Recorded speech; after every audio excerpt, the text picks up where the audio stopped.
From flaunting millions in cash to barely affording his own legal fees, Tekashi 6ix9ine's fall from grace is nothing short of a spectacle. Just years ago, he was hip-hop's ultimate shock jock, pulling in massive record deals and flexing a lifestyle most rappers could only dream of. But now, his supercars are being towed away by the IRS. His music is flopping harder than ever, and his debts are stacking up faster than his former Billboard hits. What happened to the so-called King of New York? Tekashi 6ix9ine, once a neon-haired, controversy-fueled rap sensation, rocketed to fame in a whirlwind of viral hits, outrageous antics, and gang affiliations that would ultimately seal his fate. From his meteoric rise to his stunning downfall, the story of 6ix9ine is not just about music or fame. It's a modern-day cautionary tale, a spectacle of betrayal, crime, and the dangers of playing too close to the fire. Born Daniel Hernandez, the Brooklyn native had a rough start in life. Raised in a turbulent household, he lost his father at a young age and turned to the streets for survival. But unlike your average aspiring rapper, Tekashi didn't just want success. He wanted to dominate. With his rainbow-colored hair, outlandish persona, and aggressive delivery, he was impossible to ignore. His breakout single, Gummo, was an instant smash, introducing the world to an artist who thrived on chaos and controversy. The music industry took notice, and fans, hungry for drama, latched onto him like never before. But with fame came enemies. Tekashi's aggressive online presence, constant feuds, and reckless bravado painted a massive target on his back. The industry was divided. Was he a marketing genius, or was he playing with fire? Then came the most dangerous move of his career, aligning himself with the 9 Trey Gangsta Bloods, a ruthless New York street gang. What started as a strategic alliance for street credibility soon turned into a tangled web of criminal activity. He wasn't just rapping about the streets, he was living them, and the walls were closing in fast. As Tekashi's fame soared, so did his legal troubles. What started with minor run-ins with the law escalated into something far more sinister. Wiretaps, surveillance footage, and secret informants all pointed to a harsh reality. Tekashi was in too deep. The federal government had been watching, and when they finally made their move, the charges were staggering. Racketeering, drug trafficking, armed robbery, and conspiracy to commit murder. The same gang that once lifted him to the top had now become his biggest liability. Then came the bombshell. Tekashi flipped. Facing decades behind bars, the rapper did the unthinkable. He turned on his gang, exposing the inner workings of 9 Trey in one of the most publicized courtroom testimonies in hip-hop history. The internet exploded. Memes flooded social media. The rap world was stunned. Some called it survival. Others called it the ultimate betrayal. He provided detailed accounts of crimes, implicated former allies, and sealed the fate of several gang members, all in exchange for a drastically reduced sentence. The aftermath? Chaos.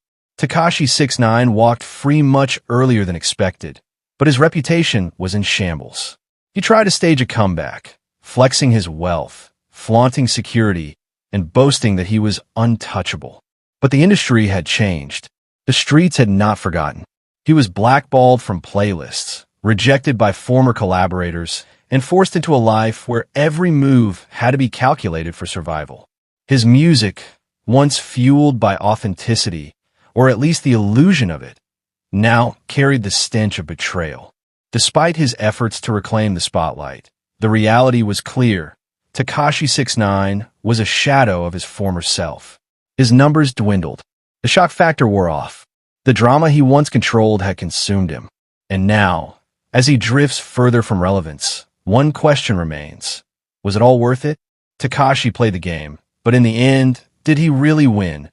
Or did he just prove that in the world of fame, betrayal, and crime, no one stays on top forever?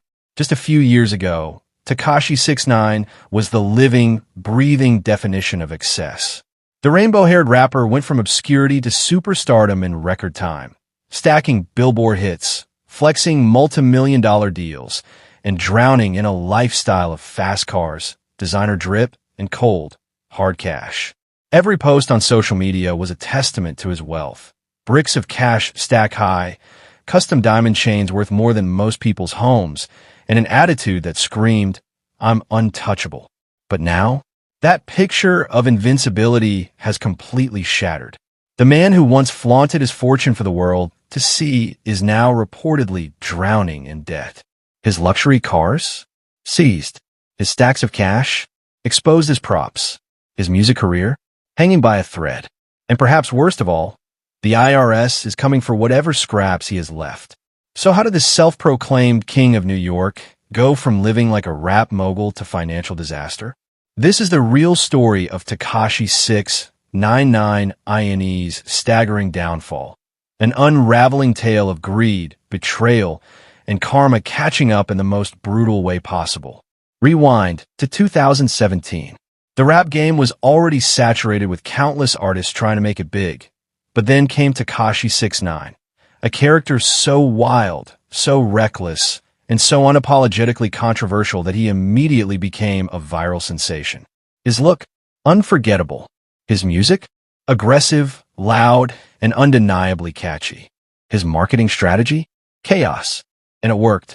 He dropped Gummo, a track that exploded onto the scene, pulling in hundreds of millions of views.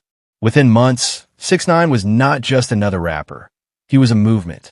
Labels came knocking, endorsement deals started rolling in, and the money?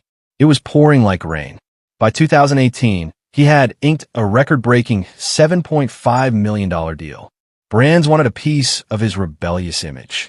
Clubs were paying him absurd amounts just to make an appearance. And in true Tekashi fashion, he let the world know. Every other Instagram post was a flex, countless racks of cash, million-dollar cars, and an entire jewelry collection that would make any diamond dealer jealous. But what no one knew, the cracks in his empire had already begun to form.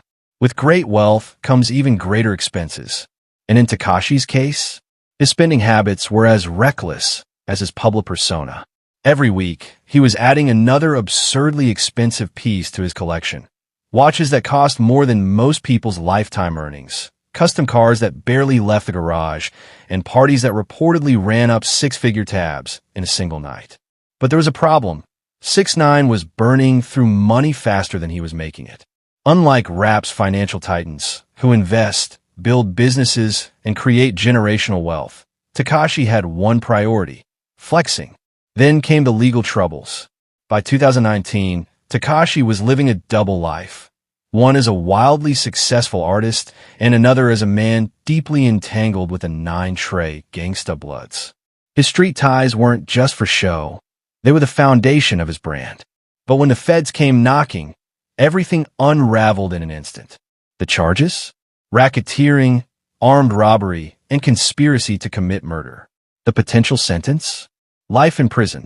And just like that, the man who once screamed "Treeway" in every other song did the unthinkable. He turned informant. The trial was a spectacle. 6ix9ine took the stand and systematically dismantled his own crew, pointing fingers and exposing secrets in exchange for a reduced sentence. In the short term, it worked. He walked away with a drastically lighter punishment. In the long term, he committed career suicide. The industry blackballed him. Fellow rappers disowned him. His credibility as a so-called real street dude was obliterated overnight. But Tekashi wasn't done yet. At least, that's what he wanted people to believe. When he left prison in 2020, Tekashi tried to revive his career with the same old antics. He released Gubba, a song that racked up massive views in the first 24 hours. He trolled other rappers, flashed wads of cash, and posted videos of himself in side mansions, claiming he was richer than ever. But here's the catch.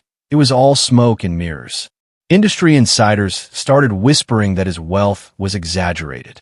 Then, in 2022, things took a bizarre turn when a court case forced Tekashi to admit that he was struggling to make ends meet. His own legal team revealed that he was broke. His cash, fake. His image, crumbling. His once loyal fans, fading away. And now, the final blow has arrived. Recently, shocking footage surfaced. Tekashi's luxury cars, Lamborghinis, Rolls-Royces, and McLarens, being seized by the IRS.